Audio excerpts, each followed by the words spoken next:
como os espíritos obsessores sugam a energia vital de encarnados, causando com isso doenças, infecções, loucura e patogenias diversas.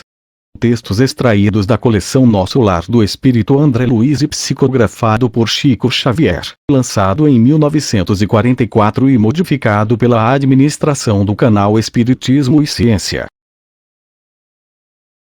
Vampirismo. Como os espíritos obsessores sugam a energia vital de encarnados, desencadeando o aparecimento de algumas enfermidades. A simbiose prejudicial é conhecida como parasitose mental. Esse processo é tão antigo como o próprio homem. Após a morte, os espíritos continuam a disputar afeição e riquezas com os que permanecem na carne ou arrumam empreitadas de vingança e violência contra eles. Na parasitose mental temos o vampirismo. Por esse processo, os desencarnados sugam a vitalidade dos encarnados, podendo determinar nos hospedeiros doenças das mais variadas e até mesmo a morte prematura. Para o mundo espiritual, vampiro é toda entidade ociosa que se vale indebitamente das possibilidades alheias e, em se tratando de vampiros que visitam os encarnados, é necessário reconhecer que eles atendem aos sinistros propósitos a qualquer hora, desde que encontrem guarida no estojo de carne dos homens. O médico desencarnado Dias da Cruz lembra que toda forma de vampirismo está vinculada à mente deficitária, ociosa ou inerte que se rende às sugestões inferiores que a exploram sem defensiva. E explica a técnica utilizada pelos espíritos vampirizadores, situando-a nos processos de hipnose. Por ação do hipnotizador, o fluido magnético derrama-se no campo mental do paciente voluntário, que lhe obedece o comando. Uma vez neutralizada a vontade do sujeito, as células nervosas estarão subjugadas à invasão dessa força. Os desencarnados de condição inferior, consciente ou inconscientemente, utilizam esse processo na cultura do vampirismo. Sugando as energias. Justapõe-se a aura das criaturas que lhes oferecem passividade, sugando-lhes as energias, tomam conta de suas zonas motoras e sensoriais, inclusive os centros cerebrais, linguagem e sensibilidade, memória e percepção, dominando-as à maneira do artista que controla as teclas de um piano. Criam, assim, doenças fantasmas de todos os tipos, mas causam também degeneração dos tecidos orgânicos, estabelecendo a instalação de doenças reais que persistem até a morte. Entre essas doenças, Dias da Cruz afirma que podemos encontrar desde a neurastenia até a loucura complexa e do distúrbio gástrico a raríssima afemia estudada por Broca.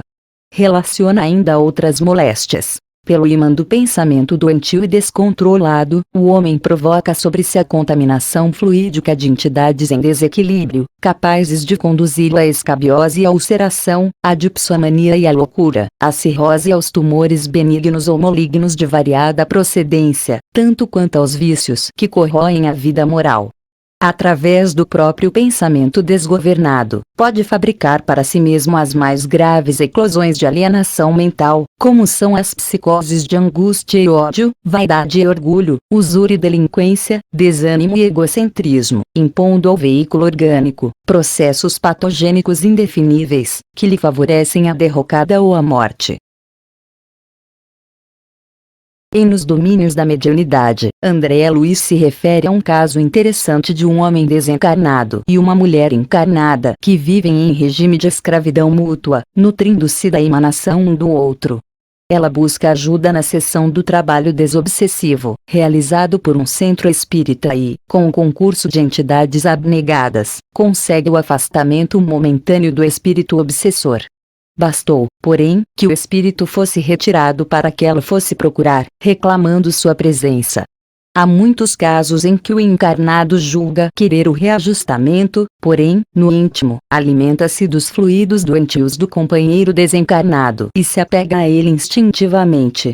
Em Obreiros da Vida Eterna, André Luiz descreve cenas de vampirismo em uma enfermaria de hospital.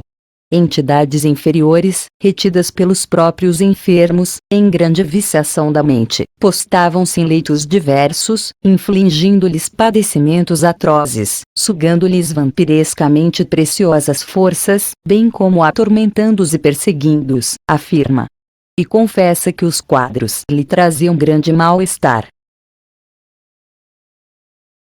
Vampirismo com repercussões orgânicas. Na possessão, temos um grau mais avançado de atuação do espírito obsessor, constrangendo de forma quase absoluta a ação do obsediado.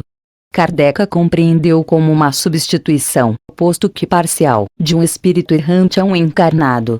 Como se trata de um grau mais avançado de vampirismo, as patologias orgânicas estão sempre presentes. Dentro desse item de vampirismo com repercussões orgânicas, destacamos os casos de epilepsia e obsessão, como por exemplo no livro Nos Domínios da Mediunidade, caso Pedro. Analisando essa casuística, constatamos que a possessão tem características e mecanismos diversos. No caso Pedro Camilo, instalou-se ao longo de 20 anos sob a atuação de um único obsessor. Durante esse período, o quimismo espiritual ou a fisiologia do perispírito se desequilibrou e, consequentemente, desencadeou distúrbios orgânicos, entre os quais a ameaça de amolecimento cerebral. No caso Margarida, estabeleceu-se mais efetivamente em 10 dias, com organização técnica competente e atuação de uma falange composta de, aproximadamente, 60 obsessores, entre os quais 2 hipnotizadores e dezenas de parasitas ovoides, decretando a falência orgânica quase total em virtude do controle do sistema endócrino, da pressão sanguínea e de funções importantes da economia orgânica. Infecções fluídicas. Da mesma maneira como existem infecções orgânicas, acontecem também as fluídicas, resultantes do desequilíbrio mental. O instrutor Aniceto, em conversa com André Luiz, argumenta que se temos a nuvem de bactérias produzidas pelo corpo doente, temos a nuvem de larvas mentais produzidas pela mente enferma, em identidade de circunstâncias. Desse modo, na esfera das criaturas desprevenidas de recursos espirituais, tanto adoecem corpos como almas. Os homens não têm preparo quase nenhum para a vida espiritual. Em geral, não têm a mínima ideia de que a cólera, a intemperança, os desvarios do sexo e as viciações de vários matizes formam criações inferiores que afetam profundamente a vida íntima. E cada uma dessas viciações da personalidade produz as larvas mentais que lhe são consequentes, contaminando o meio ambiente onde quer que o responsável pela sua produção circule ou estagie. Elas não têm forma esférica, nem são do tipo bastonete, como as bactérias biológicas, mas formam colônias densas e terríveis. E tal qual acontece no plano físico, o contágio também pode se verificar na esfera psíquica. Na condição de parasitismo mental, as larvas servem de alimento habitual, porque são portadoras de vigoroso magnetismo animal. Para nutrir-se desse alimento, bastará ao desencarnado agarrar-se aos companheiros de ignorância ainda encarnados, como erva daninha aos galhos das árvores, e sugar-lhes a substância vital. Substâncias para dominar o pensamento. Dentro do estudo a que nos propomos, temos de considerar também a produção dos espíritos inferiores desencarnados. As substâncias destrutivas produzidas dentro do quimismo que lhes é próprio atingem os pontos vulneráveis de suas vítimas. Esses produtos, conhecidos como simpatinas e aglutininas mentais, têm a propriedade de modificar a essência do pensamento dos encarnados, que vertem contínuos dos fulcros energéticos do tálamo, no diencéfalo. Esse ajuste entre desencarnados e encarnados é feito automaticamente, em absoluto primitivismo nas linhas da natureza. Os obsessores tomam conta dos neurônios do hipotálamo, acentuando a dominação sobre o feixe amelínico que o liga ao córtex frontal, controlando as estações sensíveis do centro coronário, que aí se fixam para o governo das excitações e produzindo nas suas vítimas, quando contrariados em seus desígnios, inibições de funções viscerais diversas, mediante influência mecânica sobre o simpático e o parasimpático. Temos aí um intrincado processo de vampirismo, que leva as vítimas ao medo, à guerra nervosa, alterando-lhes a mente e o corpo.